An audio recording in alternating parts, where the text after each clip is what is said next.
As Dr. Miller said, my current job title is newsletter producer at our state magazine.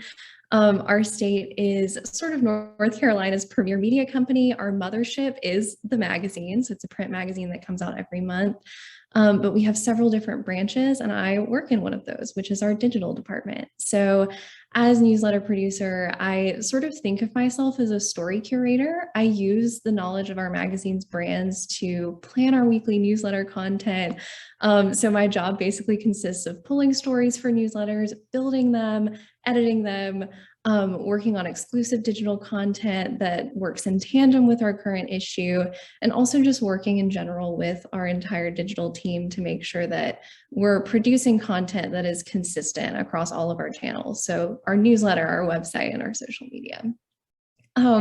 Typically, whenever I look at newsletters, I think about them both at a scalpel level, so like a really deep, like grammatical and intensive level, and also a more bird's eye view. So, I mean, I have to check the grammar. A lot of times I'm writing original copy to go in those things. And clearly, like the technical skills that I picked up from an English degree are things that I transfer over to that. But in addition to that, just trying to make sure that all of our newsletters, which we have one that goes out almost every day, do sort of accurately portray the diversity of North Carolina, whether that be the natural diversity, the amount of businesses that we have. So just trying to think as a whole about what our state has to offer and how best to present that to our readers while staying consistent with our current issue and all of the things that we're doing in digital. So it's a delightful job, and I've loved being there. I love North Carolina, and I love writing about place. So it's been a wonderful thing. And just on that note, in terms of getting a job during a pandemic, that was truly a moment. I actually ended up getting this job through an internship that I did in 2020. The summer of 2020, I did a remote internship that I completed virtually.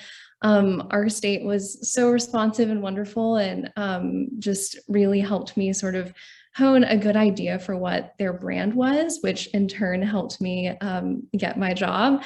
And they continued to offer me freelance writing gigs after I finished my internship. And then at the end of 2020, actually before I graduated from UNC Charlotte, they reached out and offered me a job. So I finished my undergrad degree while starting my job there, which was a very stressful time last year. I think about me last year and I'm like, she just was a mess, but we made it. We are here, very grateful.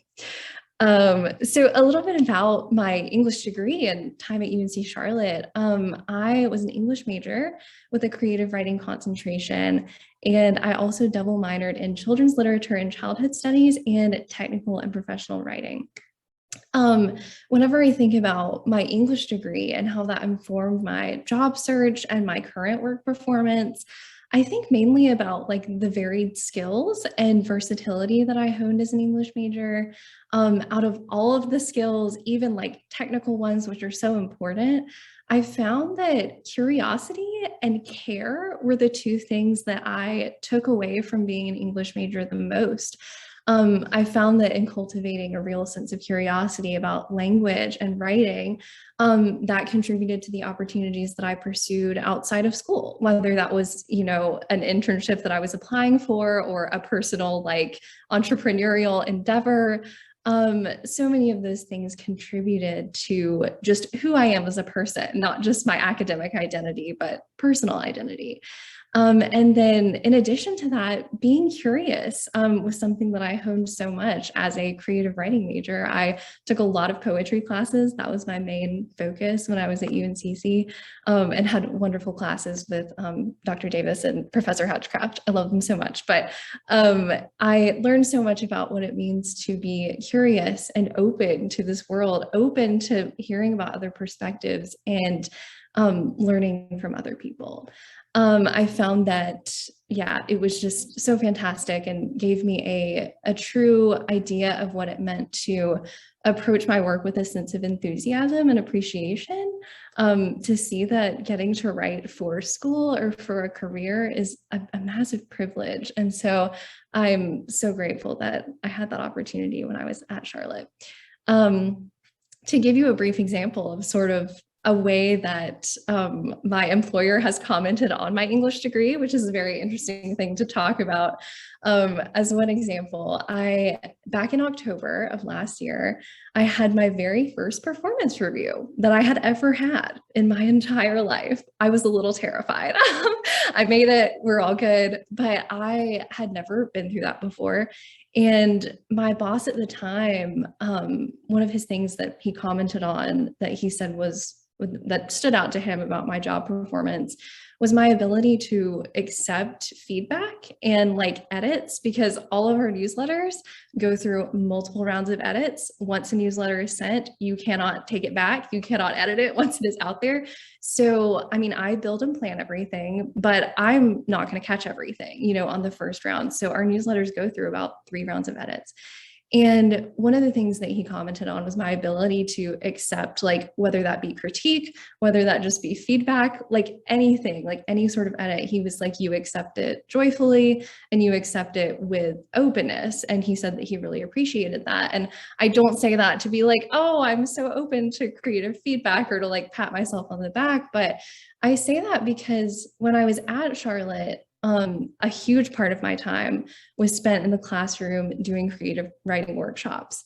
And in a creative writing workshop, if you've ever been in one, you know that you have to be incredibly humble. Like, you have to take feedback as you can. You have to be willing to have an open dialogue with your fellow students and your professors. And you just have to be generally open to hearing different perspectives about your work or someone else's work. And so whenever he said that, I was like, let me tell you, it's because of creative writing workshops that I like feel comfortable accepting feedback and accepting edits and listening to the opinions of others and understanding the importance of what that means. And I truly credit my English degree to learning all of those things, because I think I had a hard time with accepting and learning things like that before I took so many workshops. And then you take about 2 or 3 workshops and it's kind of all knocked out of you, like any sense of like, intrinsic like self, like pride or anything like that. You just have to kind of humble yourself when you're in that environment and learn that you can learn from everyone who is around you, and your own perspective may not be someone else's. So yeah, that's my main takeaway, and something that I use every day in my job. But I just found that the ability to empathize, listen was so valuable to me and is so valuable. Not to mention in a space that's becoming more virtual with being on Zoom.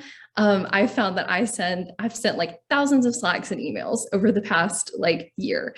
And had I not been an English major, I don't think I would have been able to convey or communicate as well as I have even in those settings. So yeah, and all my English degree taught me how to be more curious, just generally how to care for others and listen.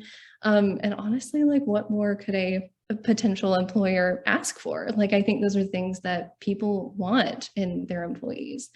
So yeah, I look back with much fondness on my academic career at UNCC. I miss it. It's only been at like a little less than a year, and I'm just like miss it so much. So yeah, very grateful for the opportunity to speak with you all, and also to learn from all the other people here. It's been really lovely.